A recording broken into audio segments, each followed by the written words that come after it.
Friends, నేను మీ Srinivas. Poster అయితే చూస్తారు కదండి, ఇరుముడి. ఈ ఇరువుడి మూవీ గురించి అయితే ఈ రోజు అయితే డిస్కస్ చేద్దాం.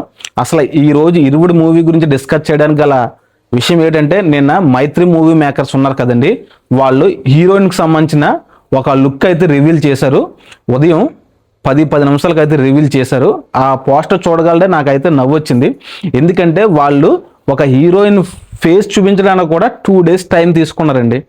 10 నిమిషాలకు రిలీజ్ చేసి అందులో చిన్న అద్దంలో ఫేస్ కనబడుతున్నట్టు ఒక లుక్ అయితే రిలీజ్ చేశారు.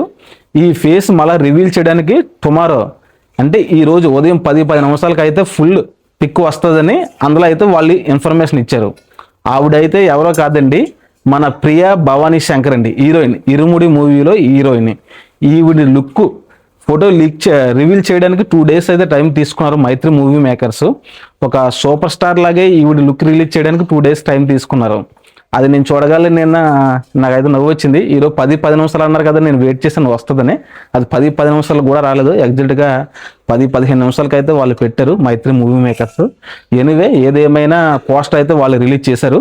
ఈ ప్రియా భవానీ శంకర్ అయితే ఈవిడ మన తెలుగులో నుంచి మన రవితేజ ఇరుముడి మూవీలో అయితే హీరోయిన్గా తీసుకోవడం జరిగింది.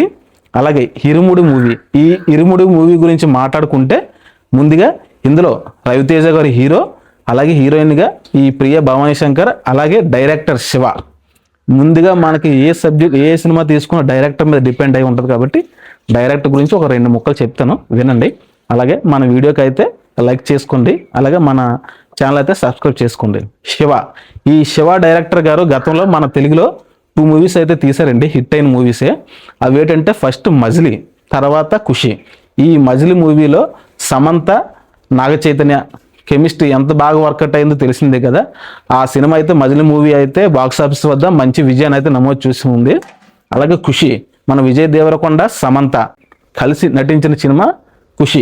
ఈ ఖుషి సినిమా కూడా బాక్స్ ఆఫీస్ వద్ద మంచి విజయాన్ని నమోదు చేసుకుంది. అంటే బ్లాక్ బస్టర్ అయితే అవ్వలేదు కానీ డీసెంట్గా ఎమోషనల్గా బాగానే అయింది.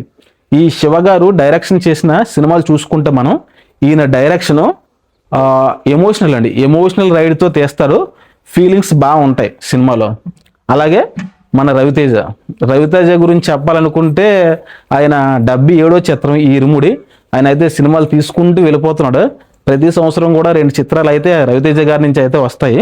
నాన్ స్టాప్గా ఆయన దంచి కొడుతూ వెళ్తూ ఉంటాడు సినిమాల్ని.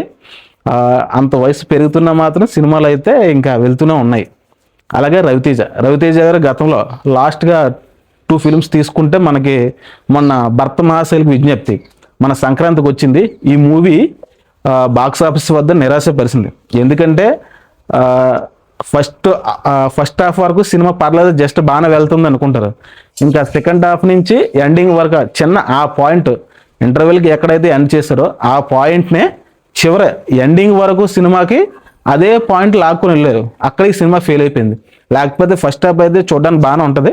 సెకండ్ హాఫ్ ఒక సినిమా తీసినప్పుడు స్టోరీ అనేది చేంజ్ అవుతూ ఉంటాడు. ఒక పాయింట్ పెట్టుకొని అలా సాగదీసుకుంటూ వెళ్తే సినిమా అనేది ఎక్కడ కూడా బాగోదు, జనాలకు కూడా నచ్చదు. అదే ఈ భర్త మహాశైలి విజ్ఞప్తులు అయితే జరిగింది. లాస్ట్లో క్లైమాక్స్లో ఒక పావు గంట కొంచెం మంచి రైటింగ్ స్కిల్స్ ఉపయోగించి రాశారు, కానీ ఫలితం అయితే బాగాలేదు. ఫలితం అయితే బాగా రాలేదు. సంక్రాంతికి అయితే పూర్తిగా ఫెయిల్ అయిపోయింది సినిమా. అలాగే దాని ముందు తీసుకున్న 2025 అక్టోబర్లో వచ్చింది మాస్ జాతర. ఈ మాస్ జాతర మూవీ కూడా అంతే రవితేజకి. ఈ రవితేజ గారు పోలీస్ స్టోరీలు తీస్తారు, సేమ్ రొటీన్. ఆ రొటీన్ కొట్టెడ్ స్టోరీలకి ఈయన యాక్సెప్ట్ చేసేస్తారు. మరి స్టోరీ పూర్తిగా వింటాడా లేదో తెలియదు, లేకపోతే ఎక్కువ సినిమాలు తీసేలా ఒక సంవత్సరంలోనే ఆయన ఓకే చేసుకుంటూ వెళ్ళిపోతాడో తెలియదు. బోల్డ్ చిన్న హీరోలే మంచి డిఫరెంట్ స్టోరీలు ఎంచుకుంటున్నారు, కానీ రవితేజ గారు మాత్రం స్టోరీలు ఎంచుకుంటాడో తెలియదు, వాళ్ళు ఇచ్చేస్తారో తెలియదు, ఏం జరుగుతుందో తెలియదు, తీసుకుంటూ వెళ్ళిపోతాడు. సేమ్ మూవీస్ తీస్తూ ఉంటాడు. ఒకటే కామెడీ, ఒకటే స్టోరీ, ఒకటే పోలీస్ డ్రెస్, ఇదే పని మీద తీస్తూ ఉంటాడు. ఆయన పోలీస్ డ్రెస్లో వచ్చిన క్రాక్ మూవీ అయితే సూపర్ హిట్ అయింది. ఇంకా దాన్ని బేస్ చేసుకొని ఇంకా అలా వెళ్ళిపోతున్నాడు. విక్రమార్కుడు కూడా బాగానే ఉంటుంది ఈ మూవీస్. రవితేజ గారు అయితే మారాలండి. ఎందుకంటే ఆయన స్టోరీ సెలక్షన్ అస్సలు బాగట్లేదు. చిన్న హీరోలే మంచి ఇన్నోటివ్ టాపిక్లో ఎంచుకొని వెళ్తున్నారు. ఈయన ఎప్పుడు ఆ ఫ్యామిలీ ఎంటర్టైనర్, ఆ ఫ్యామిలీ సీన్లే తీస్తారు. అలా కాకుండా ఒక గుడ్ కాన్సెప్ట్తో సినిమా అయితే తీసుకొని స్టోరీ సెలక్షన్ అయితే ఎంచుకోవాలి.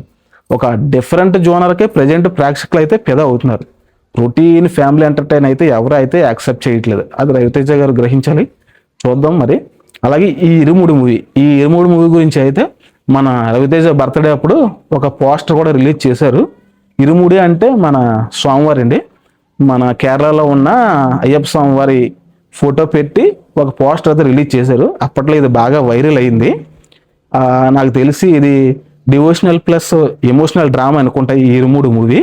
చూద్దాం ఇది రవితేజ గారికి మంచి సక్సెస్ వస్తుందో లేదో చూద్దాం. ఓకేనండి, ఈరోజు అయితే ఈ టాపిక్ ఇదండి.